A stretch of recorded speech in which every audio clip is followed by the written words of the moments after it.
ও গো মা তুমি এই ধরনের শ্রেষ্ঠ নেয়ামত, তোমারই পদতলে রয়েছে জান্নাত।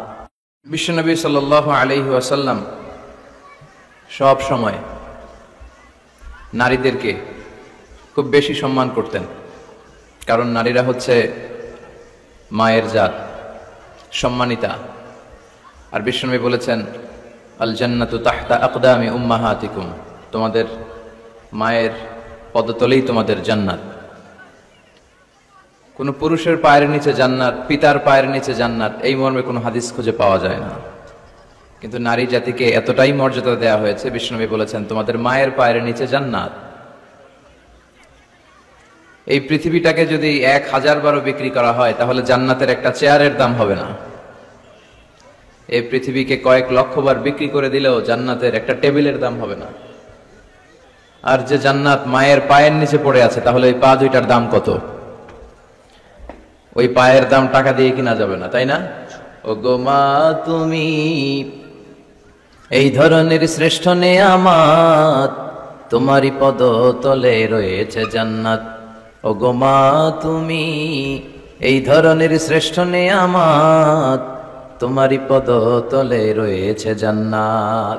3টা কারণে আল্লাহ তাআলা মায়ের মর্যাদা বাড়িয়ে দিয়েছেন পিতার চেয়ে। 3টা কারণে মায়ের মর্যাদা বেশি। নাম্বার 1 হচ্ছে হামালাতহু উম্মুহু, বাবা সন্তানকে পেটে ধরেনি, পেটে ধরেছে কে? মা। ওয়াহানান আলা ওয়াহান, ব্যথার পরে ব্যথা, যন্ত্রণা, জ্বালা, কষ্ট। পেটের এই কষ্টটা, সন্তান ধারণের প্রসবের কষ্টটা বাবা সহ্য করেনি, করেছে কে? মা। ওয়া ফিসালুহু ফি আমাইন, 2 বছর বাবা দুধ খাওয়ায়নি, দুধ খাওয়ালো কে? মা। এজন্য মায়ের মর্যাদা বেশি। এজন্য সব সময় বিষ্ণু ঈসা ইসলাম নারী জাতিকে সম্মান দিতেন। বিশ্বনবী নিজের মাকে বেশি দিন পাননি। বিশ্বনবীর বয়স যখন 6 তখন ওনার আম্মাজান পৃথিবী থেকে ইন্তেকাল করেন। মায়ের কবরের সামনে দাঁড়িয়ে বিশ্বনবী শেষ বয়সে অনেক কেঁদেছেন। বিশ্বনবী একবার জিআররানা নামক জায়গায় কুরবানির গোশত বিতরণ করছিলেন, লম্বা লাইন। হঠাৎ তিনি লাইন থেকে একজন বয়োবৃদ্ধা মহিলাকে আলাদা করলেন, আলাদা করে বড় একটা গোশতের প্যাকেট দিলেন। নিজের গায়ের চাদরটা খুলে মহিলাটাকে বসতে দিলেন। মহিলা ও বিশ্বনবীর মাথায় হাত বুলিয়ে দিল। সাহাবারা তো অবাক, কে এই মহিলা যে বিশ্বনবীর চাদরের উপরে বসে, বিশ্বনবীর মাথায় হাত বুলিয়ে দেয়, বিশ্বনবী যাকে এত শ্রদ্ধা করে। সাহাবারা বললেন, ইয়া রাসূলুল্লাহ মান হাযিহিল মারআ, এই নারীটাকে? বিশ্বনবী বললেন, এই নারীটা হচ্ছে আমার দুধমা হালিমা। মায়ের আদর আমি পাই নাই, এই হালিমাতু সাদিয়ার কাছে আমি লালিত পালিত হয়েছে, তার দুধ খেয়ে আজকের আমি তরতাজা নবী মুহাম্মদ। এজন্য বিশ্বনবী নারীদেরকে খুব বেশি পছন্দ করতেন। বিশ্বনবী বলতেন, হুব্বিবা ইলাইয়া মিন দুনিয়াকুম সালাস, তোমাদের এই দুনিয়ার 3টা জিনিস আমার কাছে সবচেয়ে বেশি পছন্দনীয়। এক হচ্ছে আত্তিব, পারফিউম, আতর। বিশ্বনবীর কেউ আতর দিলে বিশ্বনবী ফিরিয়ে দিতেন না, আতর নিতেন। নাম্বার 2 হচ্ছে আন-নিসা, নারীরা। নারীদেরকে বিশ্বনবী পছন্দ করতেন আর বলতেন, আমাকে কোনো ছেলে দিয়ে আল্লাহ দুনিয়াতে বাঁচিয়ে রাখে নাই, তাদেরকে আল্লাহ কেড়ে নিয়েছে, তুলে নিয়েছে, কিন্তু আল্লাহ আমাকে মেয়ের বাপ বানিয়েছে, আলহামদুলিল্লাহ। আমাদের সমাজে অনেকে কন্যা সন্তান হলে আমরা খুশি হতে চাই না, এরকম আছে না নাই? ছেলে হলে খুব খুশি, এলাকার লোকজনদেরকে, পাড়ার লোকদের মিষ্টি খাওয়ায়, বিরিয়ানি খাওয়ায়। আর মেয়ে হলে চেহারাটা বাংলা 5-এর মতো এরকম করে রাখে, অখুশি, নারাজ। কিন্তু বিশ্বনবী বলেছেন, মিন বারাকাতি আল মারআ তাফকিরুহা বিল ইনাস, কোন নারী সে কি বেশি বরকতময় না কম বরকতময়, এটা দেখার জন্য দেখো তার প্রথম সন্তানটা ছেলে না মেয়ে। তার গর্ভের প্রথম সন্তান যদি কন্যা হয়ে যায়, বুঝতে হবে এই মহিলাটার ভেতরে বরকত দিয়ে পরিপূর্ণ করে দিয়েছে কে? আল্লাহ পরিপূর্ণ করেছে। তাহলে কোন ঘরে যদি প্রথম কন্যা সন্তান আসে, ওই ঘরটা আল্লাহ বরকতময় করে দেয়। যতটা কন্যা বাবার জন্য ততটা জান্নাত, সুবহানাল্লাহ। যতটা কন্যা ততটা জান্নাত। এরপরে যখন কারো স্ত্রী হয়ে যায়, ইসলাম বলে খায়রুকুম খায়রুকুম লি আহলিহি, তোমাদের মধ্যে ওই ব্যক্তি, ওই পুরুষ আল্লাহর কাছে বেশি সেরা যে তার স্ত্রীর কাছে সেরা। এজন্য সম্মানিত ভাইয়েরা, যারা আমার কথা শুনছেন, আমরা যদি আল্লাহর কাছে প্রিয় হতে চাই, আমরা কিন্তু আমাদের স্ত্রীদের কাছে প্রিয় হতে হবে, স্ত্রীদের সাথে ভালো সম্পর্ক রাখতে হবে। স্ত্রীকে আগে সালাম দেন, স্ত্রীকে ভালোবাসুন, স্ত্রীর নানা ধরনের কাজের প্রশংসা করুন, দেখবেন ঘরটা জান্নাতের টুকরা হয়ে গিয়েছে। এরপর আপনার স্ত্রী যদি সন্তান সম্ভবা হয়, ইসলাম বলে বাচ্চা ডেলিভারি দিতে যেয়ে যদি কোনো মা দুনিয়া থেকে বিদায় নেয়, আল্লাহ তাআলা কিয়ামতের দিন ওই নারীকে শহীদদের কাতারে দাঁড় করিয়ে দিবেন, তিনি শাহীদা। আর সহি সালামতে যদি বাচ্চা ডেলিভারি হয়ে যায়, ইসলাম বলে আল জান্নাতু তাহতা আকদামি উম্মাহাতিকুম, তোমাদের এই মায়ের পায়ের নিচে তোমাদের জান্নাত আমি লিখে দিলাম। সুবহানাল্লাহ। তো কত মর্যাদা ইসলাম বাড়ালো, বাড়াতে বাড়াতে নারীর মর্যাদা কোথায় নিয়ে গেল। শুধু ইসলাম মর্যাদাই নারীকে দেয় নাই, ইসলাম দিয়েছে নারীকে অধিকার। কি দিয়েছে? এখন অনেকে পত্র পত্রিকায়, মিডিয়াতে, টক শোতে ওরা বলতে চায় ইসলাম নারীকে ঠকিয়েছে, ইসলাম নাকি নারীকে অধিকার দেয় নাই। আমার প্রিয় বোনেরা, যাদের কানে আমার মাইকের আওয়াজ যাচ্ছে, খবরদার এই সমস্ত ধোঁকাবাজদের কথা শুনবেন না। এরা অধিকারের আড়ালে আপনাদেরকে ঠকাতে চায়, এরা নারীকে বিজ্ঞাপনের পণ্য বানাতে চায়। পত্রপত্রিকায় একটা পেজ থাকে বিনোদন, ওই পেজে আপনাদেরকে অসম্মান করা হয়, ঠিক কিনা? নারীর সম্মান তখন ফুটে ওঠে যখন নারীর গায়ে থাকে হেজাব, যখন নারীর দেহে শোভা পায় পর্দা। এই হেজাব আর পর্দা নারীর অধিকার, এই হেজাব আর পর্দা নারীর অহংকার, এই হেজাব আর পর্দা নারীর আভিজাত্যের প্রতীক, এই হেজাব আর পর্দা নারীর রুচির প্রতীক। একটা নারী কতটা ভদ্র, কতটা ডিসেন্ট ম্যানারের, কতটা রুচিশীল, কতটা মার্জিত, এটা তার পোশাকে শোভা পায়। তার পোশাক দেখলে বোঝা যায় এটা কোন ঘরের মেয়ে, এটা কোন বংশের মেয়ে, এটা কোন এলাকার মেয়ে, তার বাবা কেমন, তার দাদা কেমন, তার ফ্যামিলি স্ট্যাটাস কেমন, তার পোশাক এটা বলে দেয়। এজন্য হেজাব আপনার অহংকার, আপনার অধিকার, আপনি বুঝে নেন। নারী অধিকারের কথা যারা বলে এরা আপনাদের ঠকায়, এরা আপনাদেরকে বানায় বিনোদনের পণ্য, বিজ্ঞাপনের পণ্য, বিলবোর্ডের পণ্য। রূপালী পর্দায় নেকেড উলঙ্গ অবস্থায় আপনাদেরকে প্রদর্শিত করতে চায়, গল্প কবিতার উপন্যাসে আপনাদের সম্ভ্রমহানি করতে চায়। যারা এই নারী অধিকারের, নারী স্বাধীনতার কথা বলে, এদের ঘরের নারীরাই বেশি নির্যাতিতা।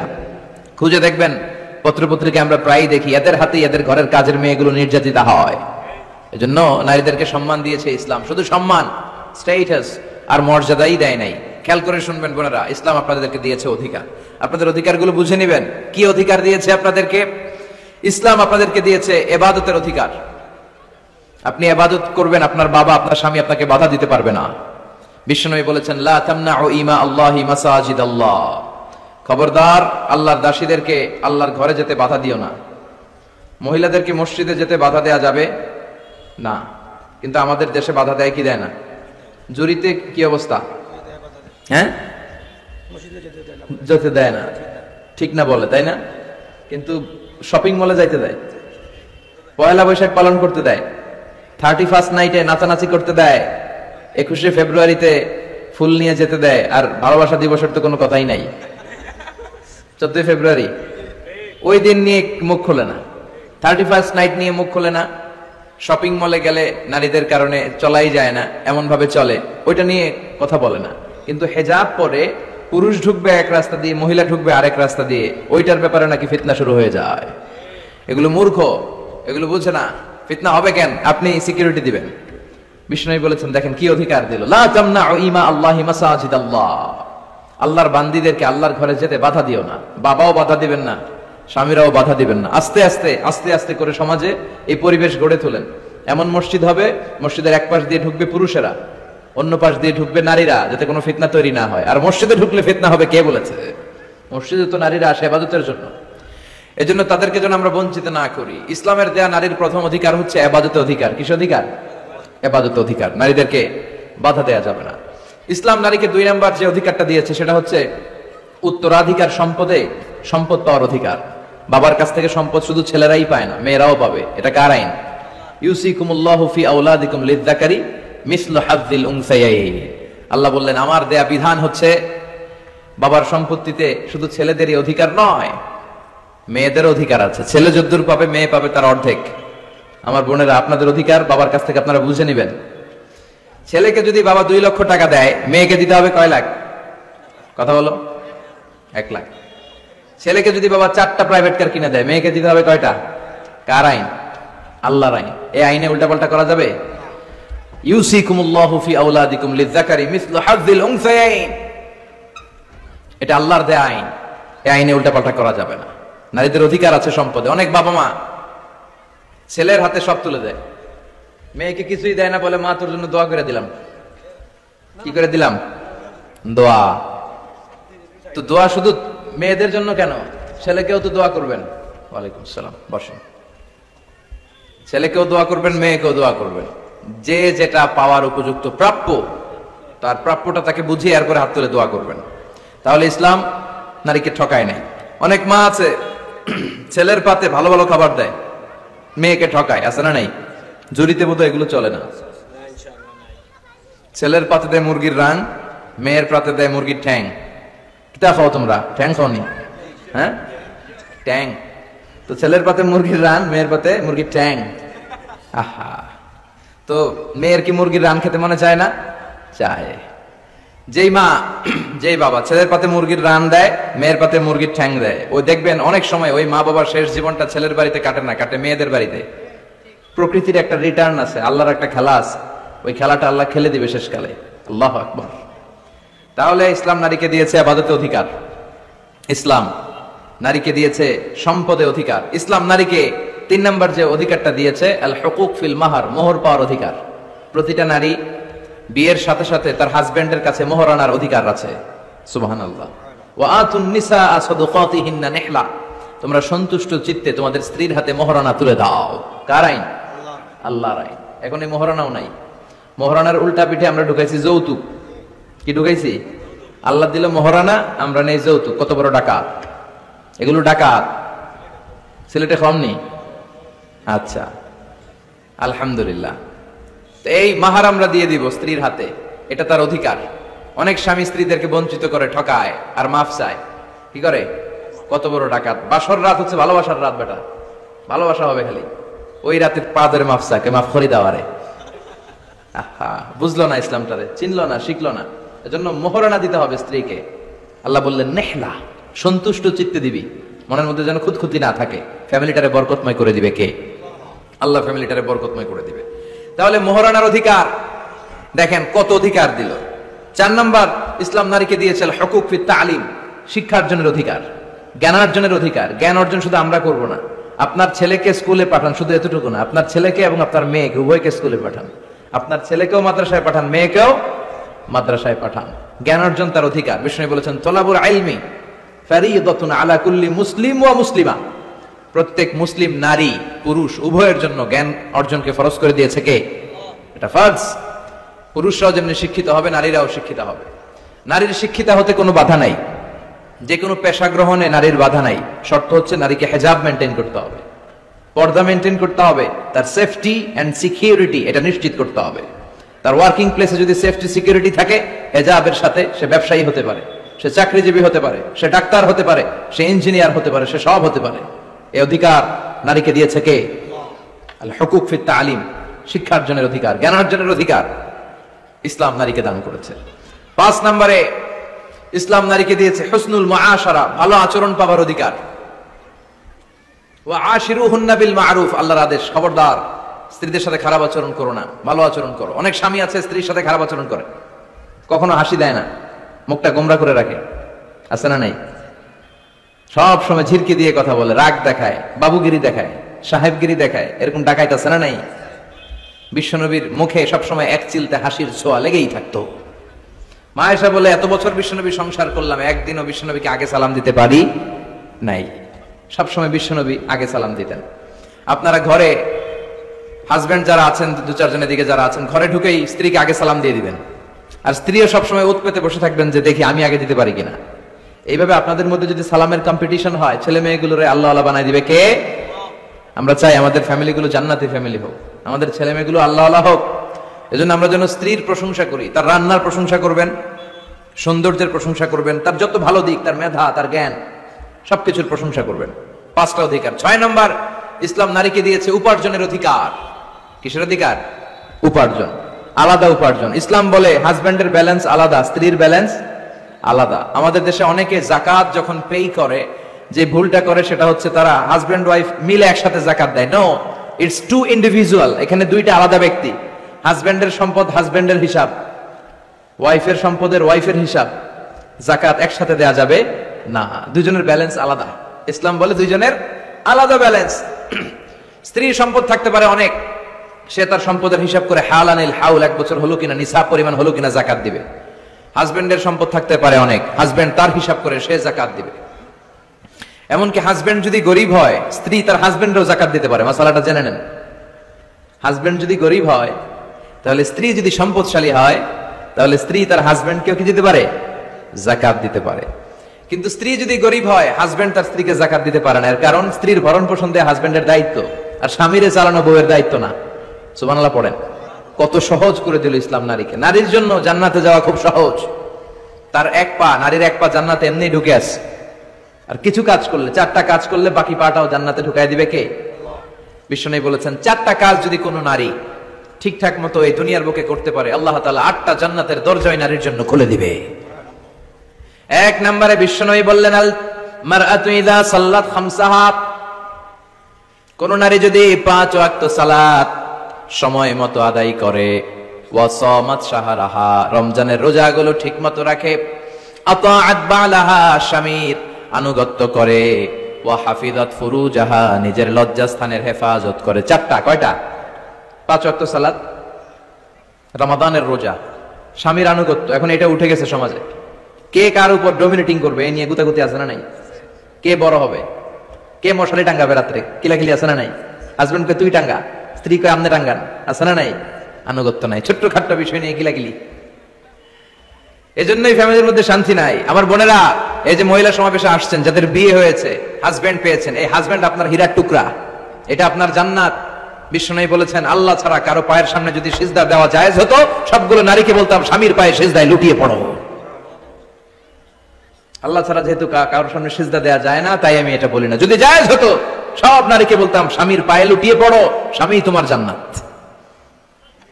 5 ওয়াক্ত সালাত পড়বেন, রমাদানের রোজা রাখবেন, স্বামীর আনুগত্য করবেন, নিজের লজ্জাস্থানের হেফাজত করবেন, নিজের সতীত্ব, নিজের সম্মানের হেফাজত করবেন। এই 4টা কাজ যদি কোনো নারী দুনিয়ার বুকে করতে পারে, তার জন্য 8টা জান্নাতের দরজা খুলে দিবে কে? আল্লাহ। এজন্য বোনেরা, আপনাদের জন্য ইসলাম পালন করা সহজ। আপনারা হচ্ছেন অনেক বড় একটা ইনস্টিটিউশন, কারণ আপনার ছেলে মেয়েদের প্রথম শিক্ষা প্রতিষ্ঠান আপনি নিজেই, তাই না? যারা সিলেটের ছেলেপেলে, এরা সিলেটি ভাষা পারে কেমনে? এর মার কাছ থেকে শিখে। ঢাকায় পোলাপানটা ঢাকায় কয় কেমতে? ঢাকার মায়ের কাছে শিখে। নোয়াখালীর ছেলেরা নোয়াখালী হয় কেমনে? ছোটবেলা থেকে মা বলে নোয়াখালী, পানি রেখায় হানি, পান রেখায় হান, তো ছোট বাচ্চা ওইটাই শিখে। আমেরিকান ছোট ছোট বাচ্চা ইংরেজি পারে কেমনে? ওর মা থেকে শিখে। তাহলে মা প্রথম শিক্ষা প্রতিষ্ঠান নয়? মা হচ্ছে the first institution for every child. পৃথিবীর সব মানব শিশুর জন্য মা হচ্ছে প্রথম শিক্ষা প্রতিষ্ঠান। এজন্য আমি বলি, বাপ ভালো তার বেটা ভালো তাই, মা ভালো তার ঝি, গাই ভালো তার দুধ ভালো রে, দুধ ভালো তার ঘি। বাপ যদি ভালো তো বেটা ভালো, মা ভালো তো ঝি ভালো, দুধ গাই ভালো তো দুধ ভালো, দুধ ভালো তো ঘি ভালো, তাই না? এই নারীদের পেট হচ্ছে খনি, তেলের খনি, গ্যাসের খনি, স্বর্ণের খনির চেয়ে আমি বলি এটা দামি খনি। এই নারী যদি হেজাব মেনটেন করে, কোরআন পড়ে, সুন্নাহ পড়ে, তাহলে এই নারীর পেট থেকে বড় বড় আল্লাহওয়ালা বেরোবে, দেশপ্রেমিক লোক বেরোবে, ভদ্র, সালেহ, শহীদ, নবী, সিদ্দিক এরা বেরিয়েছে, ঠিক কিনা?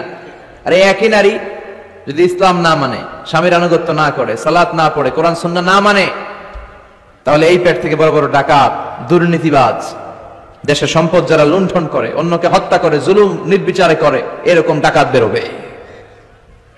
এই জন্য নারীরা সবচেয়ে বড় সম্পদ। বিষ্ণু বলেছেন, দুনিয়া কুল্লুহা মাতা ও খায়রু মাতাঈদ দুনিয়া আল মারআতু সালিহা। এই দুনিয়ার সব কিছু হচ্ছে সম্পদ, আর এই সব সম্পদের মধ্যে সবচেয়ে দামি সম্পদ হচ্ছে নেককার নারীরা। তার মানে এই জুরিতে যা তোমরা দেখো সব সম্পদ, আর এই সব সম্পদের মধ্যে দামি সম্পদ এই প্যান্ডেলের ভিতরে যারা আছে, এরা নেককার না? নেককার না হলে ওয়াজ শুনতে আসতো? এই প্যান্ডেলের ভিতরে যে বোনেরা, এরা পৃথিবীর সবচেয়ে দামি সম্পদ। এজন্য নিজেকে চিনেন, নো দাই সেলফ। আপনারা যে কতটা দামি, আপনারা যে কতটা সম্ভাবনাময়ী, এটা একটু বুঝবার চেষ্টা করেন। আবার বিশ্বনবী নারীদেরকে অনেক বিষয়ে সতর্ক করেছেন যে খবরদার এগুলো করো না। নারীদেরকে টাইট ফিটিং জামা পরতে নিষেধ করেছেন। আল কাসিয়াত, আল আরিয়াত, আল মাইলাত, আল মুমিলাত।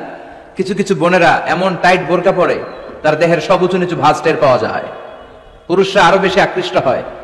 এই বোনদের ব্যাপারে আমি বলি, বিশ্বনবী বলেছেন, লা ইয়াদখুলনাল জান্নাতা ওয়া লা ইয়াজিদনা রিহাহা। তারা জান্নাতে তো ঢুকবেই না, জান্নাতের ঘ্রাণও এদের নাকে লাগবে না। এখান থেকে জান্নাতে পৌঁছতে আরো 500 বছরের রাস্তা, এত দূরে থাকতেই জান্নাতের ঘ্রাণ আপনার নাকে এসে ধাক্কা দিবে। তারপর ওই নারীরা জান্নাতে ঢুকতে পারবে না। টাইট ফিটিং জামা আছে না নাই?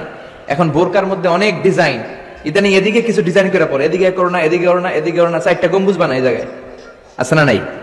এগুলো করে। তো এগুলো করলে তার পর্দার চেয়ে তার সৌন্দর্যের প্রকাশ আরো বেশি হয়ে যায়। এরপরে বিশ্বনবী নিষেধ করেছেন ঝাঁঝালো পারফিউম দিয়ে বেরোতে নিষেধ করেছেন। আমার বোনেরা, নিজেদেরকে ক্লিন রাখবেন, পরিচ্ছন্ন রাখবেন অলওয়েজ। আপনি গায়ে ডিওডোরেন্ট, দুর্গন্ধনাশক পারফিউম দিতে পারেন, তবে সেটা জামার ভেতরে, বাইরে যেন প্রকাশ না পায়। অনেক মহিলা সেজে গুজে বোরকাটা পরে বোরকার উপরে মারে দুইটা, আছে না নাই?